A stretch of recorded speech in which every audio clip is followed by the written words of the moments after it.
Irmãos, boa noite, paz e graça a todos. Quantos irmãos tiram a oferta? Já convido vocês a abrir em Provérbios, capítulo de número 5.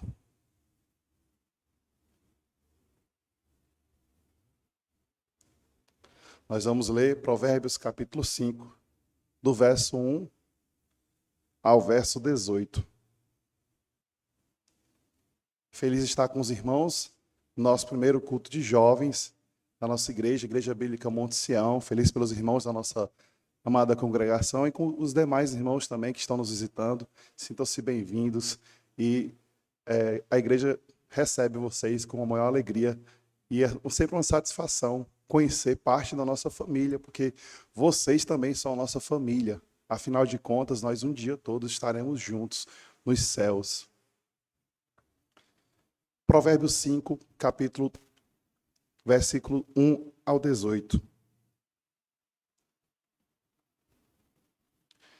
Meu filho, atenta para a minha sabedoria, inclina os ouvidos às minhas palavras de discernimento, para que conserves o bom senso e os teus lábios guardem o conhecimento. Porque os lábios da mulher imoral destilam mel, e sua boca é mais suave do que o azeite. Mas no final é amarga como o absinto, afiada como a espada de dois gumes. Seus pés descem à morte, seus passos levam para caminho da sepultura. Ela não presta atenção à vereda da vida, seus caminhos são incertos e ela desconhece isso. Agora, filho, presta atenção e não te desvie das palavras da minha boca. Fica longe dela e não te aproximes da porta da sua casa, para que não entregues tua força aos outros, nem teus anos a gente cruel, para que estranhos não se fartem dos teus bens, nem teu esforço seja entregue ao estrangeiro. E no fim da vida, quando a tua carne e o teu corpo se consumirem, venhas a gemer e dizer: como detestei a disciplina, como meu coração desprezou a repreensão. Não dei atenção aos que me ensinavam, nem inclinei os ouvidos aos que me instruíam. Quase cheguei à ruína completa diante da congregação e da assembleia. Bebe a água da tua própria cisterna, das correntes do teu poço, por que permitir que as tuas fontes e os teus ribeiros de águas se derramem pelas ruas? Sejam somente para ti e não divididos com estranhos. Que teu manancial seja bendito, alegra-te com a tua esposa que tens desde a mocidade. Amém. Irmãos, vamos orar. Peço que os irmãos possam orar por mim, minha garganta está muito ruim. Vou tentar terminar o sermão, mas eu peço que os irmãos orem por mim. E, eventualmente, eu vou estar tomando água, porque a situação não está fácil, tá certo? Mas vamos orar, pedir para que Deus possa abençoar esse momento. Santo Deus, eterno Pai, te damos graças por estarmos aqui, ó Deus, e podermos aprender a tua palavra. Fala conosco, fala com os jovens da tua igreja, moças, rapazes, fala com os pais também nessa noite. Que todos, Pai, possamos ser instruídos pelo teu Santo Espírito, que ele opere, ó Deus, rica e poderosamente em nosso meio. É o que nós te pedimos, pela tua graça, em nome de Cristo. Amém. Irmãos,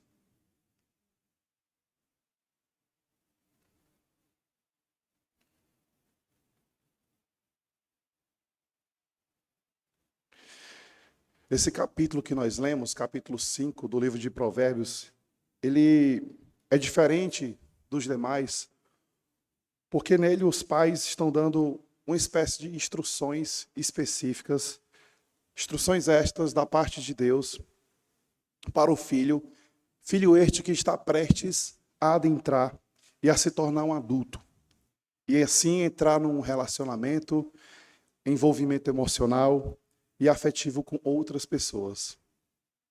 Inclusive, esse tema do envolvimento emocional, afetivo do jovem com o seu namorado, com o seu cônjuge futuramente, esposo e esposa, ele é abordado, se você for ler o livro de Provérbios, de uma sentada só, você vai perceber isso, por todo o livro de Provérbios. E aqui nesse texto que nós lemos, é mais um tipo de abordagem sobre esse tema de relacionamentos. Existem muitas outras abordagens, e essa que nós lemos é uma delas. Vale a pena você ler o livro de Provérbios.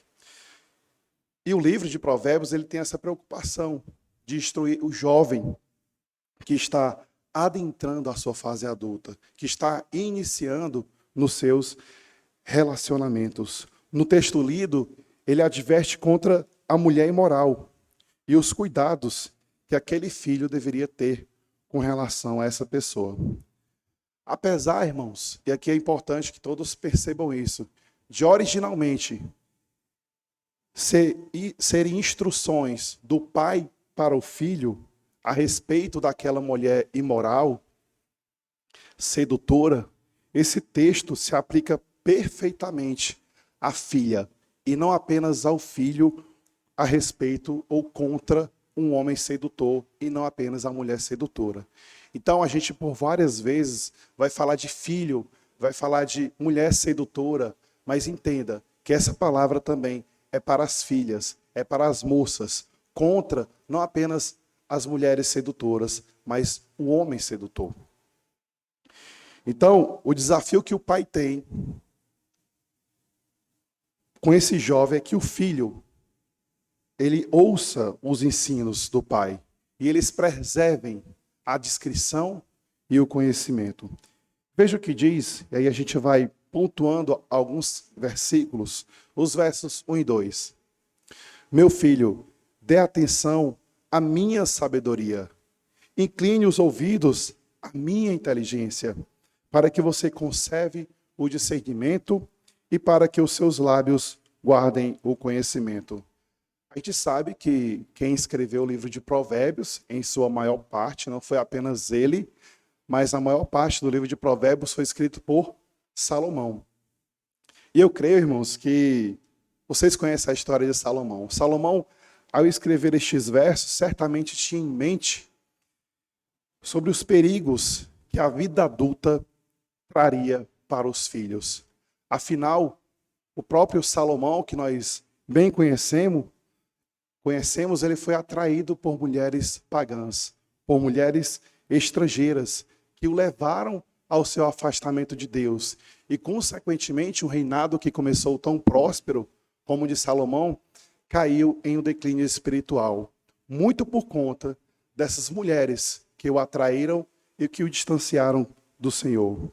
Então, esse pai, Salomão, motivado por isso, e vendo que o seu filho já tinha idade suficiente para experimentar a tentação, os prazeres sexuais, aquilo que a vida coloca diante de todo jovem, ele aconselha para que o seu filho, ele escute as suas palavras e que ele dê atenção à sua sabedoria. Agora perceba, essa sabedoria da qual ele fala, obviamente, não tinha origem nele mesmo, não tinha origem em Salomão.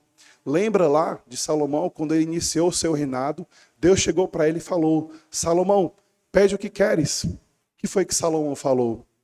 Senhor, eu peço então sabedoria, eu peço então conhecimento para que eu possa guiar o teu povo. Salomão também fala, se você voltar alguns capítulos, no capítulo 2, verso 6, ele diz que é o Senhor quem dá a sabedoria. E de sua boca procedem o conhecimento e o discernimento. Assim, irmãos, essa sabedoria que o pai chama um jovem a ouvir, não tem uma fonte nele mesmo, mas no próprio Deus. E o objetivo do pai é que o filho ouça aquilo que ele está falando. Que ele não apenas ouça, mas que ele aprenda aquilo que ele está falando. Que ele não aprenda apenas, mas que ele apreenda daquela sabedoria. Que ele tome para si aquela sabedoria, para que ele possa preservar, para que ele possa conservar a sua discrição e o seu discernimento. Veja que o filho aqui representado ainda não se envolveu com nada muito grave ou perigoso. Essa, inclusive, é uma característica do livro de Provérbios. Ele está falando para um filho que está adentrando na sua vida, nos seus relacionamentos com as pessoas. Não é que não vai servir para você que já se envolveu com alguém, mas é que, a princípio, ele foi escrito para esse tipo de jovem, tanto que ele pede para que ele preserve, tanto que ele pede para que ele conserve o conhecimento, conserve a sabedoria. Mas o pai está preocupado com esse filho que um dia vai encontrar essa mulher que até então a gente vai considerá-la como mulher estranha, mas também um homem estranho no caso das moças. Os próximos versos vão falar um pouco sobre essa mulher estranha, ou tome também esse homem estranho, que inevitavelmente você vai se deparar com eles durante a sua fase adulta. Então veja, verso 3.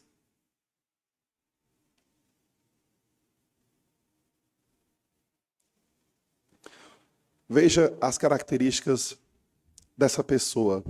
Porque os lábios da mulher imoral destilam mel, e as suas palavras são mais suaves do que o azeite. Essa mulher, ou esse homem, né, que Salomão está descrevendo, é uma pessoa sedutora, é uma pessoa sagaz, é uma pessoa atraente aos olhos. Porém, lá na frente a gente vai ver que essa pessoa ela é adúltera. Ela é experimentada, ou ele é experimentado, na arte de conquistar os corações dos jovens, dos ingênuos, daqueles que são imprudentes, ou de pessoas destituídas de uma certa malícia. Existe uma certa malícia que é boa, que é saudável, que é positiva. É uma malícia da qual Cristo fala, né, que ele diz assim: sede prudente como as serpentes e simples como as pombas. Então, os jovens, de maneira geral, eles são muito ingênuos. Eles são levados pela conversa boba, pela palavra doce, pela palavra suave. E é a estes que ele está se direcionando, para aqueles que são ingênuos, aqueles que são imprudentes. Ele diz mais a respeito dessa mulher. A sua aparência certamente é estimulante, certamente é bela, mas veja que o verso 3 fala que essa pessoa ela é marcada pelos lábios que destilam mel, e as suas palavras são mais suaves do que o azeite. Se você observar o capítulo 6, e você vai adiantar um capítulo, também vai descrever esse tipo de pessoa. E aí eu vou fazer esse paralelo, tá? Eu vou usar capítulo 6, 23 ao 26, para complementar aquilo que eu estou falando para vocês. Então vá para o capítulo 6, verso 23, que diz assim: pois o mandamento é lâmpada, e a instrução é luz, e as advertências são caminhos que conduzem à vida. Veja como ele coloca, a palavra de Deus, irmãos, ela é sensacional, porque ela está mostrando que o jovem vai encontrar um problema na frente, mas ela está mostrando que o jovem pode se livrar desse problema, ou ela mostra a forma como ele pode se sair diante dessa situação. Ele fala que o mandamento é lâmpada, que a instrução é luz. Ou seja, você não está no escuro. Você não está em trevas. Por quê? Porque a palavra de Deus é luz para o seu caminho. A gente pode até dizer que neste mundo a gente pode andar em trevas, mas a gente não anda em trevas. A gente tem a palavra de Deus para nos ensinar, para nos advertir nos caminhos que conduzem à vida.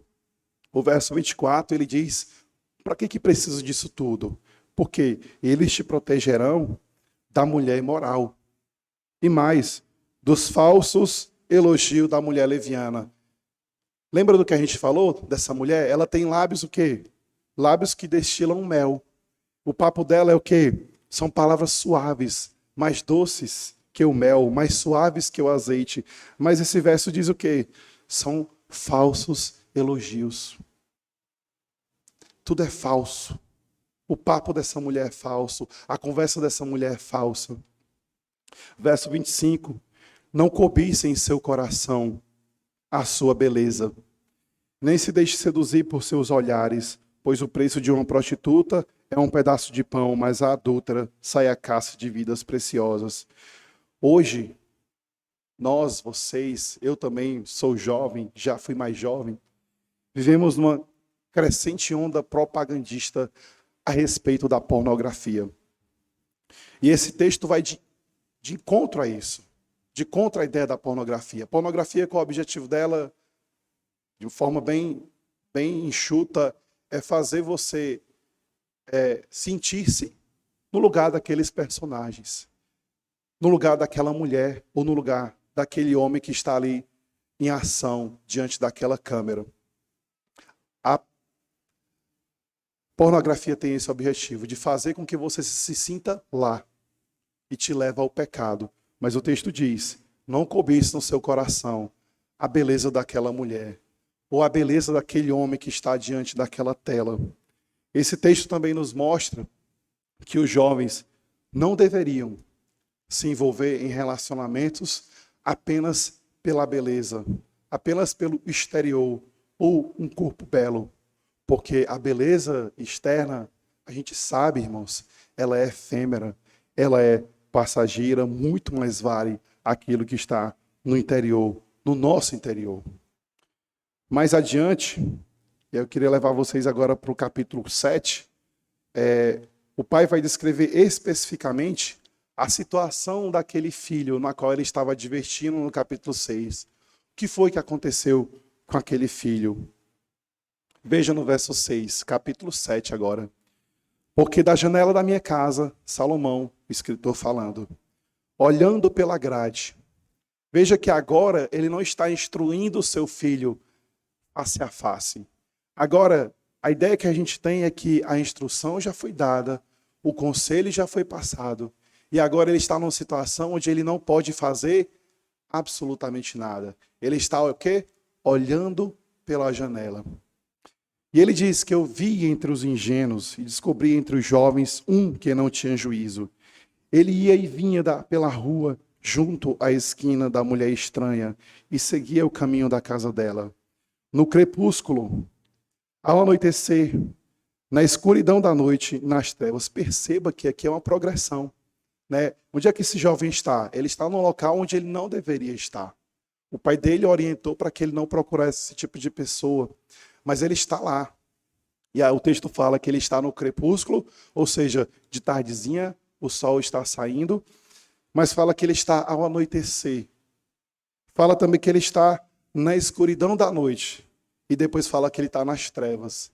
Eu entendo isso aqui, irmãos, não apenas como ideia de tempo, mas uma ideia também da situação espiritual na qual aquele jovem está inserido. Quando ele está nas trevas, mostra que ele está perdido, porque ele foi ao encontro daquela mulher. E no verso 10 diz assim, eis que a mulher lhe sai ao encontro. Ora, ele estava procurando. Com roupas de prostituta e astúcia no coração. Ela é espalhafatosa, inquieta, os seus pés não param em casa. Ora está nas ruas, ora está nas praças, espreitando por todos os cantos. Aí o que é que ela fala? O que é que ela faz? Ela o agarrou e beijou. É lógico. Ele estava procurando por isso. O que o filho está fazendo aqui, meus irmãos, ou a filha, é exatamente aquilo que o pai disse para não fazer. Não andar, não passar perto, no lugar onde você pode encontrar esse tipo de pessoa. O conselho já havia sido dado, agora o pai, ele não pode fazer mais nada. O jovem que havia recebido orientação do seu pai se torna presa fácil quando for ao encontro daquela mulher. Agora eu peço que vocês voltem lá para o capítulo 5.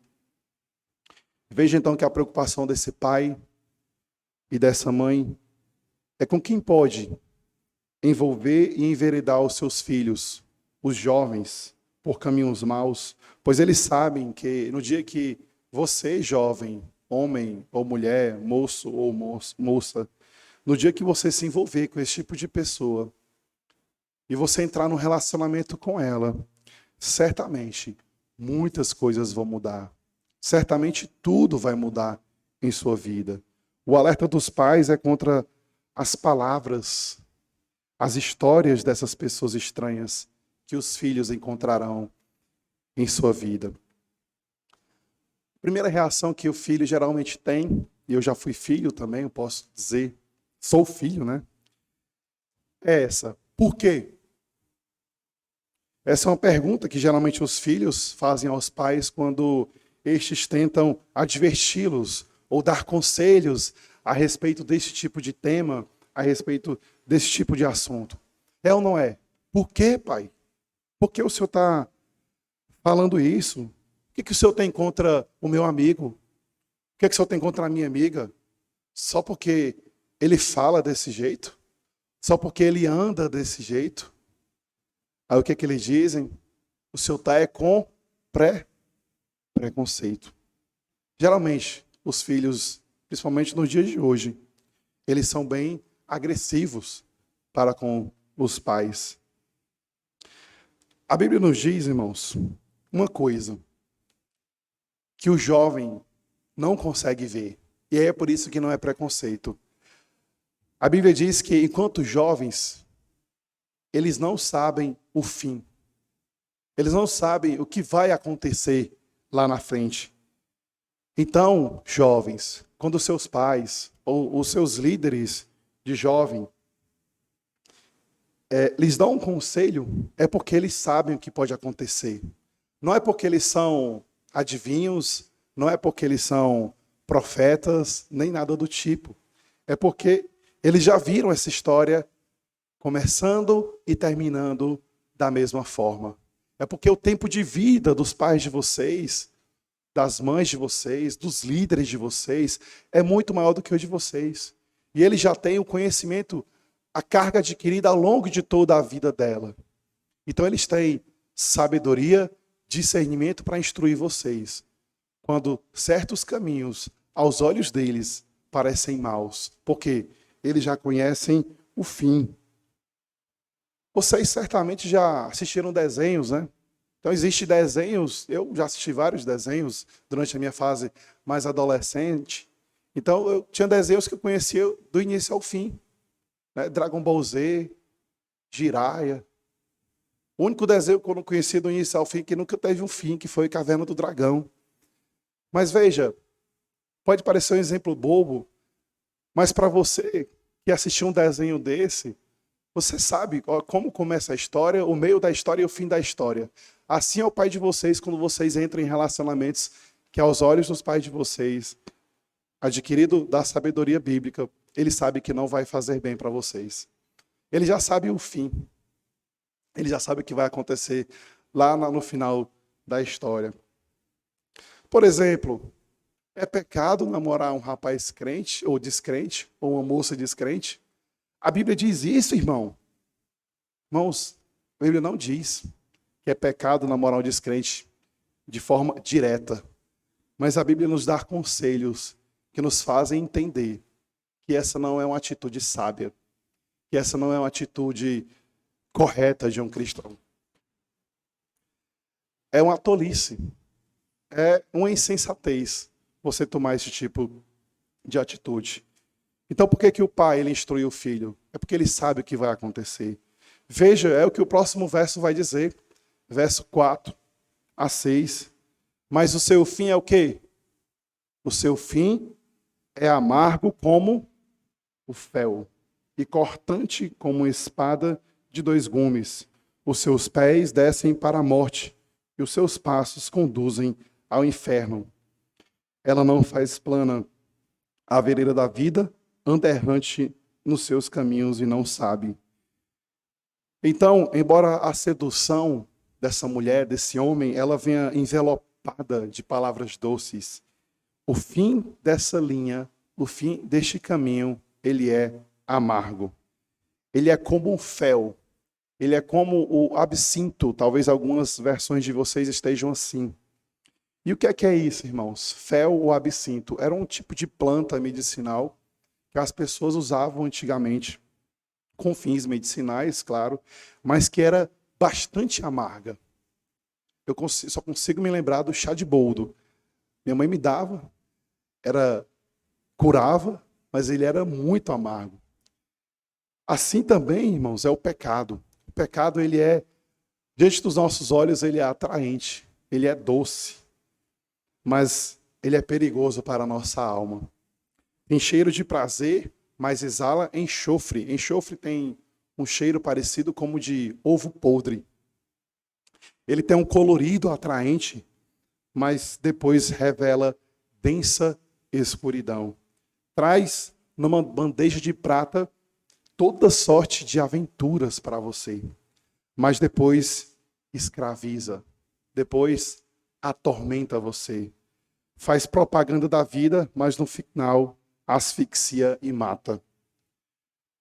Tem um sermão, eu até já falei esse exemplo para os irmãos aqui na igreja, de Charles Spurgeon.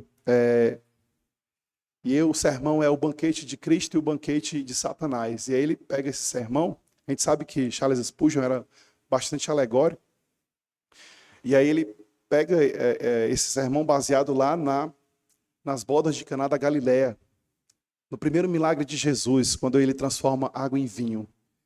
Em determinado momento da festa, o vinho acaba, e aí Cristo vai fazer o seu milagre, e aí ele pede para juntar água, onde era destinado ao vinho, e aí ele transforma a água em vinho. E o mestre de sala chega para o noivo e fala assim: olha, é costume a gente servir primeiramente o vinho superior, e depois quando os convidados já tiverem, literalmente com a cara cheia, servir um vinho de inferior qualidade. Mas tu não, tu servistes o vinho inferior primeiro e depois servistes um vinho superior. E aí onde Spurgeon, príncipe dos pregadores, tirou uma sacada que não era o objetivo do texto bíblico na época, mas assim, ele tira uma ideia muito interessante. Qual é? O banquete de Satanás é aquele vinho servido de qualidade superior. E qual é o banquete de Satanás? É justamente isso aqui. É o pecado que ele é atraente aos olhos. São as coisas da vida que Satanás te oferece. São os prazeres, são os homens estranhos com palavras doces como mel. São as mulheres estranhas se oferecendo para você, para que você siga o caminho delas. São as prosperidades que Satanás te oferece, mas que são prosperidades efêmeras e passageiras. Por quê? Porque depois que ele te serviu esse vinho de qualidade superior, ele vai te servir um vinho de qualidade inferior. E a gente já vai ver que o final dele é a morte, é o inferno. Enquanto que o banquete de Cristo, irmãos, é semelhante ao milagre que Cristo fez. É um vinho de qualidade inferior, ou seja, são as duras perseguições que você sofre no colégio, porque você é um cristão e é diferente dos demais. São as lutas que você passa dentro de casa, são os pecados com que você lida e tenta ser forte o suficiente para não cair. Esse é o vinho de qualidade inferior que Cristo te oferece aqui na terra. Ele mesmo tinha falado que no mundo tereis aflições. No mundo vocês teriam, no mundo nós teríamos aflições. Mas ele está disposto a te oferecer o vinho de qualidade superior. Um vinho de qualidade muito mais excelente. E a gente sabe que vinho é esse, que é estar com ele para sempre. Uma mulher, continuando o texto, o homem adúltero, ele esconde atrás de sua sedução o punhal da morte. Ele atrai para a sua cama macia os seus lençóis de cetim, mas o prazer dessa cama é fugaz, é passageiro, mas o seu sofrimento é permanente. Os deleites dessa cama, eles evaporam numa noite de êxtase, mas as suas consequências permanecem a vida toda. A mulher adúltera não é instrumento de prazer. Não é instrumento de prazer, nem um homem adúltero, mas de sofrimento, de vergonha e de dor. Veja que o texto diz que o jovem, ao se envolver nesse relacionamento, ele não percebe que os seus pés estão descendo à morte e que os seus passos conduzem para o inferno. E o mais impactante é que esse jovem ou essa jovem não sabe disso. E se ele não sabe, como é que ele vai admitir que está errado? Daí a razão de muitas vezes os pais, as mães tentarem aconselhar os seus filhos, ou algum líder da igreja, aconselhar os seus filhos sobre quão perigoso é aquele caminho na qual ele está trilhando. Mas ele não percebe. Ele acha que está certo. Ele acha que está no caminho correto. Ele não acha que está distante de Deus. Por isso que muitos jovens estão na casa de Deus, mas a sua vida espiritual está longe dela faz tempo. O jovem que é atraído pela mulher adúltera, ou a moça que é atraída pelo homem adúltero, tem a mente entorpecida e tem um coração cauterizado, corroído pelo pecado na qual eles estão vivendo. Porque uma coisa que o pecado faz é te afastar de Deus. E veja, ele te afasta de Deus sem você perceber que está se afastando de Deus. Isso ainda é pior. Eles se entregam ao pecado da impureza e nem sentem mais vergonha, nem sentem mais tristeza por isso. Falta-lhes capacidade de reflexão. Eles não puderam a vereda da vida. Qual o conselho que a gente dá? Qual o conselho que o jovem pode receber nesse momento? Existe um filme que se chama Run, né, em inglês, mas é Corra. Fuja. E o filme tem essa característica mesmo. Literalmente, o que o cara tem que fazer lá no final do filme é correr, é fugir. Assim também, quando estivermos diante do pecado, o que é que nós temos que fazer? O que é que o jovem tem que fazer? Fuja enquanto é tempo. Salve a sua vida. O segredo da vitória, meus irmãos, é fugir. Ninguém é suficientemente forte para lidar com o pecado da sedução. Ser forte é fugir. Ser corajoso não é encarar a tentação e dizer, eu sou forte, não. É você fugir da tentação. Ser valente não é entrar por um caminho ladeado de luzes atraentes. Ser prudente é tapar os ouvidos à voz da mulher cujos lábios são macios, são doces, mas cujo coração é cortante como a espada.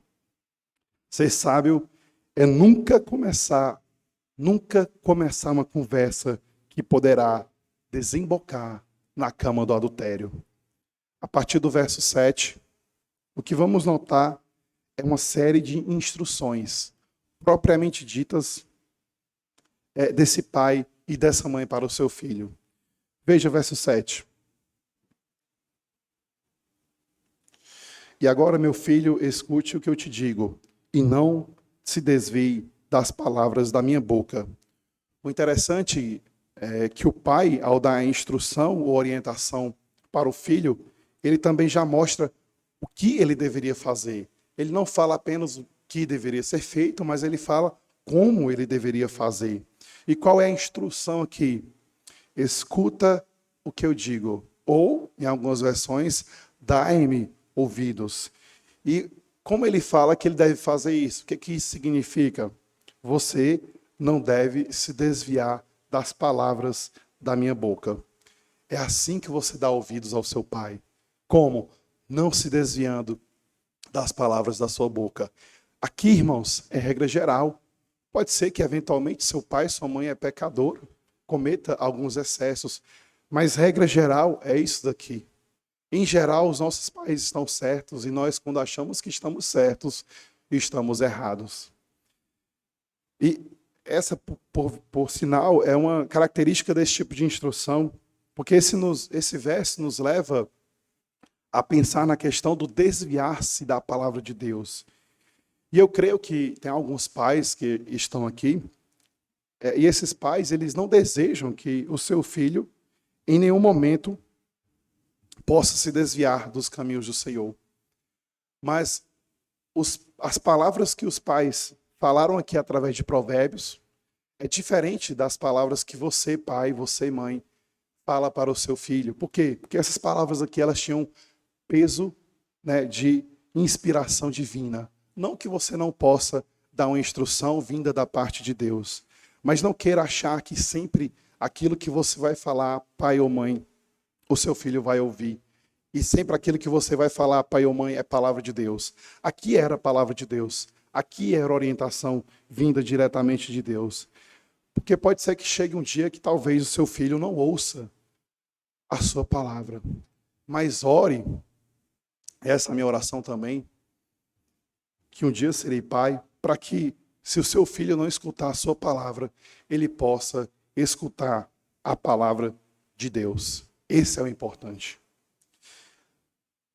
A segunda instrução segue no verso seguinte. E como nós já falamos aqui, esse pai e essa mãe, ele tem essa preocupação com aquele filho, com aquela filha que irá e que está adentrando a fase adulta. Assim, no verso 8, ele inicia uma série de ilustrações relativas ao que ele chama de mulher adúltera.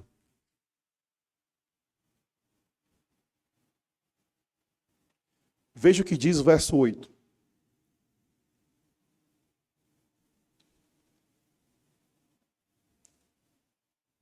Afaste seu caminho dessa mulher.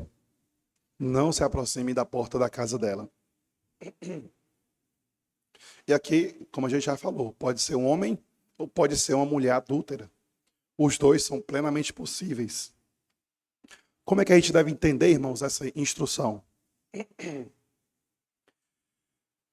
Primeira coisa que a gente deve notar é que o caminho dos filhos, seja moça ou seja rapaz, é da responsabilidade dele.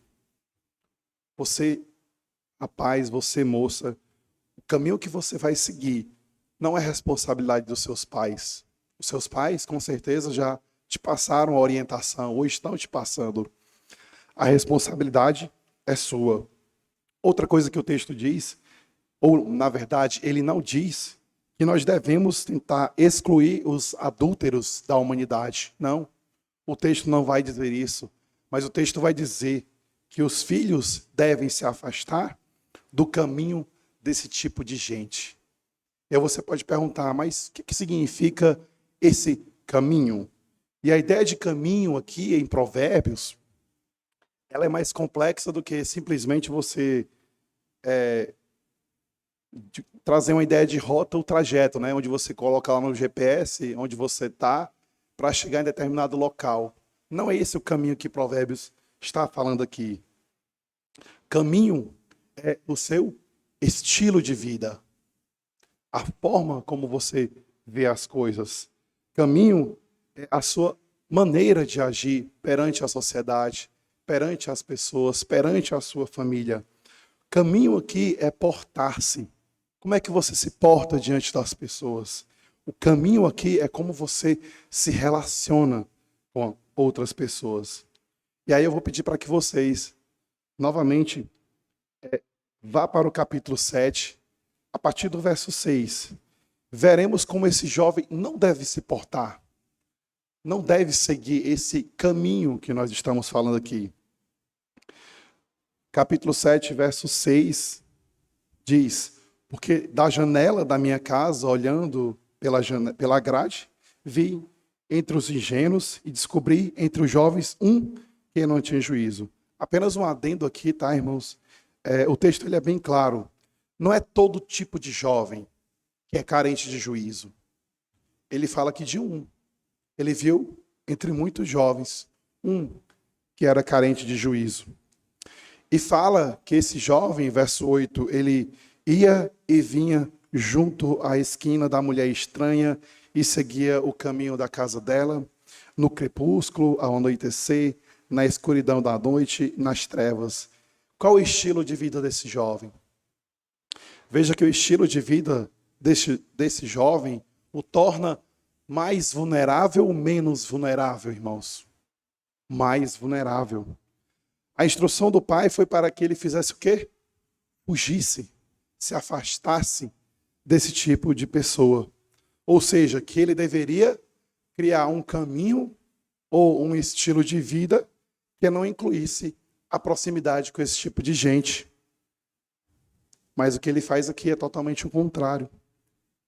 Ninguém, irmãos, é suficientemente forte para lutar com as tentações sexuais. A gente sabe que existem várias tentações, mas a tentação sexual, ela é difícil de você lutar. Ser forte, eu até já falei, meus irmãos, é fugir diante dessas tentações, é manter-se distante, é não se aproximar desse tipo de pessoa, desse tipo de situação. Sábio é aquele que não flerta com esse tipo de pecado e nem dá brecha à sedução. Aqueles que hoje estão com uma corda ou uma grossa corrente amarrada ao seu pescoço, eles não tinham a intenção de cair. Muitos crentes estão nesse tipo de situação, mas no início eles não tinham a intenção de cair. Eles achavam que podiam se aproximar, que podiam dar uma espiadinha, que nada lhes aconteceria. Mas eles calcularam mal. A probabilidade deles foi por água abaixo. Eles avaliaram mal as inclinações dos seus corações. Foram capturados porque se aproximavam desse tipo de pessoa. Existe a regra da segunda vez. O que é essa regra? A primeira vez, você não pode deixar de olhar. Acontece. Você está aqui e olhou, aconteceu. Essa você não pode evitar. Mas você pode evitar a segunda olhada. E muitos acham que, não, mas eu vou flertar uma segunda vez. Não vou flertar aqui mais 10 minutinhos. Quando ele menos espera, ele caiu no pecado. Porque não se luta contra esse tipo de pecado. Na verdade, a luta é exatamente fugir desse tipo de pecado. E se você foge, você é um baita de um vencedor. Porque é isso que a palavra de Deus nos chama a fazer. A fugir da tentação sexual.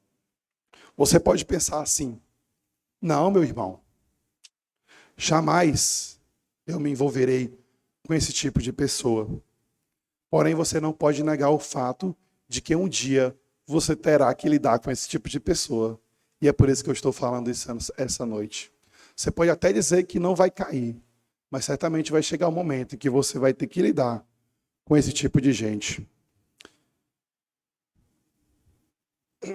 O verso 10 aí do capítulo 7. Eis que a mulher ou o homem lhe sai ao encontro com roupas de prostituta e astúcia no coração. Ela é espalhafatosa, ela é inquieta, os seus pés não param em casa. Ora está nas ruas, ora nas praças, espreitando por todos os cantos. Ela agarrou o jovem e o beijou. E com o maior descaramento lhe disse: eu tinha de oferecer sacrifícios pacíficos e hoje paguei os meus votos. Por isso, saí ao seu encontro, vim procurá-lo e agora o encontrei. Já cobri de colchas a minha cama, de linho fino do Egito, de várias cores. Verso 17. Já perfumei o meu leito com mirra, aloés e cinamomo. Venha, vamos nos embriagar com as delícias de amor até o amanhecer. Gozemos amores, porque o meu marido, aí veja, por isso que ela é uma mulher adúltera. Porque meu marido não está em casa, saiu de viagem para longe, levou consigo uma bolsa cheia de dinheiro, não voltará para casa antes da lua cheia. Ela o seduziu com suas muitas palavras, com lisonjas dos seus lábios o arrastou. O texto segue dizendo que ele é como um boi que vai para o matadouro, como um animal que vai para a armadilha. Portanto, irmãos, aquilo que a palavra de Deus te instrui, jovem, é afastar-se desse caminho, porque o fim a gente já sabe aqui pelo verso 21. É afastar-se desse tipo de pessoa. Não tem como mudarmos as pessoas. Não é responsabilidade sua mudar esse tipo de pessoa. A responsabilidade que você tem é o quê? Fugir. Tem gente que ainda fala assim: não, mas eu vou conquistar ele para Jesus. É tão lindo, né, irmãos? Mas é tão perigoso. É uma tolice, irmãos, você fazer isso. Eu falo isso não de maneira desdenhosa, irmãos. Não, porque eu também sou sujeito a isso. As tentações que vocês também têm, eu também tenho. Mas é tolice porque a Bíblia está falando isso. E a gente sabe, por experiência própria, os pais que aqui estão, sabem dos caminhos que o jovem trilha ao se envolver com uma mulher desse tipo, ou uma moça se envolver com um galanteador desse tipo. Talvez alguns de vocês possam dizer assim: eu sei exatamente o que eu quero. Jamais vou me envolver com esse tipo de pessoa. Por que a palavra de Deus, então, se preocupa tanto com isso? Veja aqui, irmãos, alguns perigos caracterizados por essa mulher ou por esse homem com o qual você deve ter cuidado. E aí preste atenção. Primeiro, Essa pessoa que a gente está lendo aqui no capítulo 7, não é como se apresenta. Não é como ela se apresenta. Veja o verso 10, que ela nos diz que ela é como, que se veste como prostituta, mas na verdade ela é uma adúltera. Ela é casada, mas ela está adulterando. E ela faz isso para tirar vantagem da pessoa na qual ela está se envolvendo. Certamente um jovem ingênuo, incauto, uma pessoa sem malícia, alguém inexperiente. Ou seja, a vida dessa pessoa, que muitos de vocês podem um dia se relacionar, é uma mentira. Ela não é aquilo que ela diz. Isso me leva a perguntar para vocês o seguinte: vocês sabem quem realmente são as pessoas? Você sabe quem realmente são as pessoas? Ou você conhece realmente quem são as pessoas com quem você anda? Você sabe se essas pessoas que se dizem suas amigas ou seus amigos são realmente aquilo que eles dizem ser?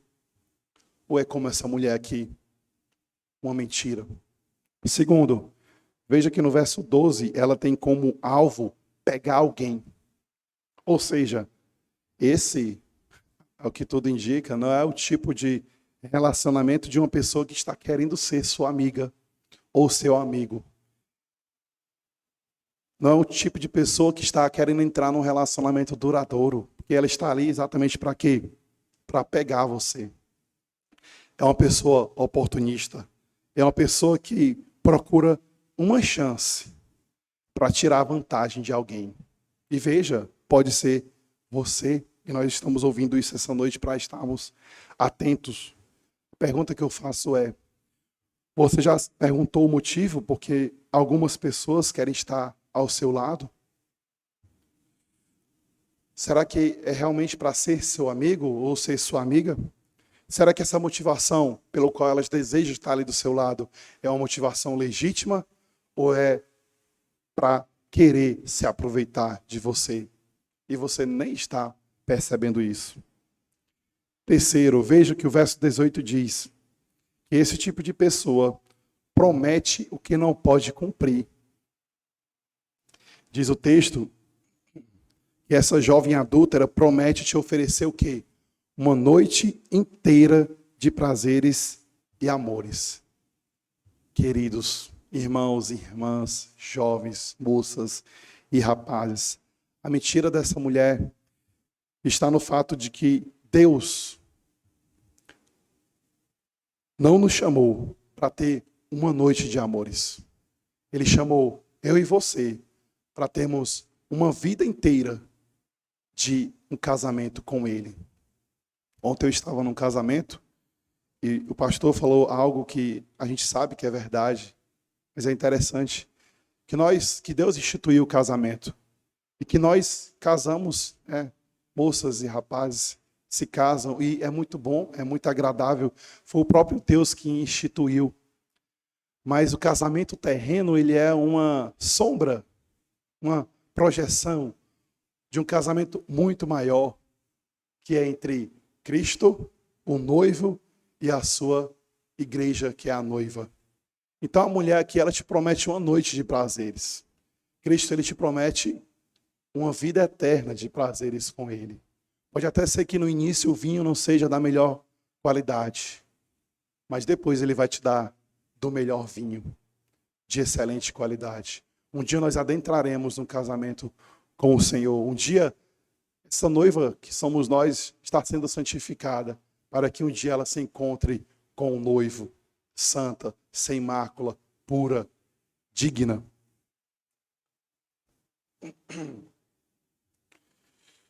Diante disso, não podemos nos iludir com as coisas que essa mulher e que esse homem oferecem, pois são ciladas, são armadilhas para pegar os jovens. Alguém pode falar assim: irmão, o senhor acha mesmo que eu não sei disso? Eu jamais me envolveria com um homem ou com uma mulher desse tipo. Para você que se acha, tão autossuficiente assim, Veja que o texto diz, irmãos, que Salomão, ele viu um entre muitos jovens. Então pode ser que a maioria aqui não esteja passando por isso, mas saiba, você poderá passar. Mas se um estiver passando por isso, que eu estou falando aqui, essa palavra é para você. Mas é para você também, que ainda não experimentou isso, mas que saiba que essa situação chegará para você. E hoje você não é mais ingênuo, você não é mais alguém sem sabedoria. Hoje você sabe o caminho que deve seguir. Você não é mais ingênuo. Voltando lá ao nosso texto, no capítulo 5, nós vimos que a partir do verso 8, nós estávamos no verso 8, que a primeira instrução foi se afastar daquele tipo de pessoa. E a instrução que está nos versos seguintes, verso 15 a 17, eu tentarei ser o mais breve possível, irmãos. Diz o seguinte, verso 15 a 17. Beba água da sua própria cisterna e das correntes do seu poço, porque você derramaria as suas fontes lá fora e os seus ribeiros de água pelas praças, que sejam para você somente e não para estranhos que estão com você. Então, na mesma medida que Salomão, ele adverte sobre os perigos do sexo fora da relação sexual, ele enfatiza as delícias ou o prazer do sexo dentro de uma aliança matrimonial. Essa instrução aqui, dos versos 15 a 17, é para aqueles jovens que desfrutarão de um relacionamento conjugal. Deus aqui ensina, meus irmãos, que ao entrar neste relacionamento, o jovem deve desfrutar plenamente das belezas que o casamento te proporciona. O sexo, ele é puro, ele é santo, ele é deleitoso. Porém, lembre-se, o sexo antes do casamento, ele é o quê? Fornicação. E está em total desacordo com a Escritura. O sexo fora do casamento, o casal já estando casado, é adultério. E só os insensatos entram por essa porta. Mas o sexo dentro do casamento é deleite para todos nós. A vida íntima de um casal deve ser plena de prazer. Em vez de o marido ou a esposa buscar regozijar-se ou desventuras fora do casamento, ele não precisa, porque dentro do seu casamento já existe a pessoa adequada para isso. Ele deve dedicar o homem, responsabilidade do homem, todo o seu amor, todo o seu afeto pela sua esposa. Finalmente, os versos 17 e 18 instruem o jovem quanto à fidelidade conjugal. Diz assim, que sejam para você somente e não para os estranhos que estão com você. Seja bendito o seu manancial e alegre-se com a mulher da sua mocidade. O casamento, irmãos, ele é uma aliança de amor e fidelidade feita na presença de Deus. Ele foi instituído não pela sociedade civil que nós conhecemos hoje, mas ele foi instituído há muito tempo atrás. O próprio Deus instituiu o casamento. O casamento está edificado sobre o firme fundamento da fidelidade. Para que o casamento se sustente, é preciso que ambos sejam fiéis. O leito matrimonial não pode ser compartilhado com estranhos. O marido deve amor, respeito e fidelidade à sua esposa, e a sua esposa deve submissão, respeito e amor pelo seu marido. A vida sexual do marido e de sua esposa é uma fonte que não pode jorrar para além do seu casamento. É para eles. O leito precisa ser sem mácula, ou seja, o relacionamento sexual dentro do casamento precisa ser puro e santo. Por quê, irmãos? Porque existe sexo dentro do casamento que muitas vezes é feito da maneira errada. E aqui eu não vou entrar nesse assunto, mas o leito matrimonial deve ser sem mácula, deve ser santo. Ele deve ser a sua fonte de prazer, o esposo para a sua esposa e vice-versa. Então, valorizemos aqueles que são casados aqui, que já são jovens, porém são casados, valorize seu cônjuge, valorize sua esposa, valorize sua mulher, ame e tenha afeto. Ela merece todo o seu afeto. Irmãos, eu queria concluir, na verdade são 4 conselhos.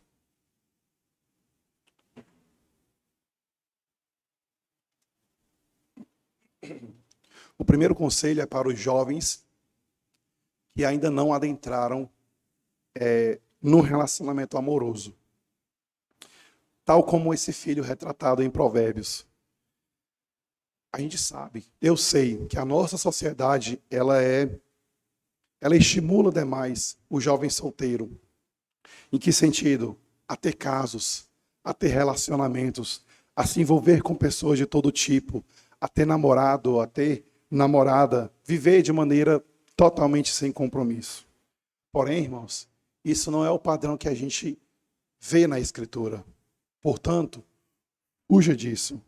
Você não vai encontrar fundamento bíblico nenhum para esse tipo de aventura ou desventura.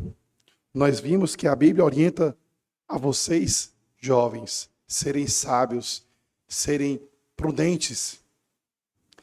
Então, você que é muito moço ainda, você que ainda não está até longe de adentrar essa fase de relacionamento, procure dedicar o tempo que você tem hoje para Cristo, para o Senhor, servir a sua igreja, estudar, crescer, para que um dia você entre na sua fase adulta com muito mais sabedoria, com muito mais inteligência.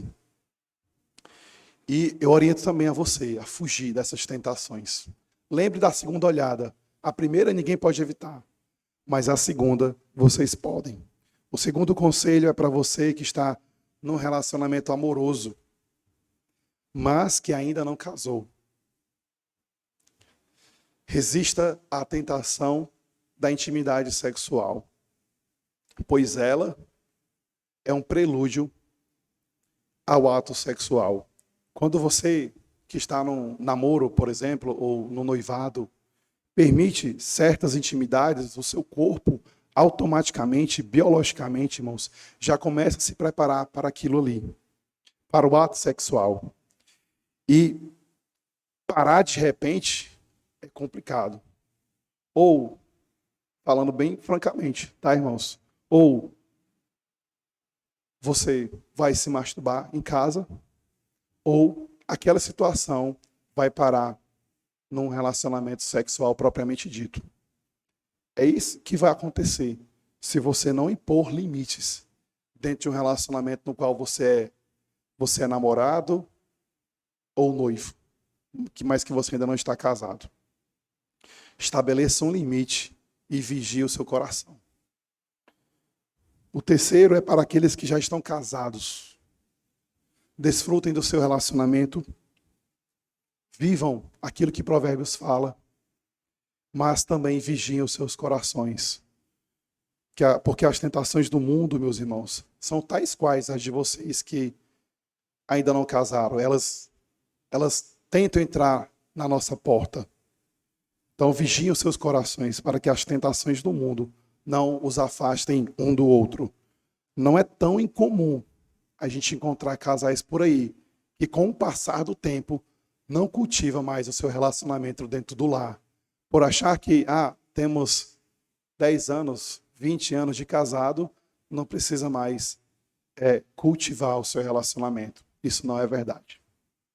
O quarto conselho vai para você que não é mais tão jovem assim e que se encontra sozinho. Isso é um assunto, irmãos, que eu poderia dizer que a gente poderia ter uma pregação só para isso, que é para aqueles jovens solteiros que são um pouco mais velhos, porque que entra a questão da solidão. Mas a palavra que eu tenho para você, se tem alguém aqui nessa noite, é que lembra que você está na família de Deus. Vocês têm pais dentro da igreja, vocês têm irmãos, vocês têm irmãs, filhos e filhas. Foi isso que Cristo falou lá em Marcos.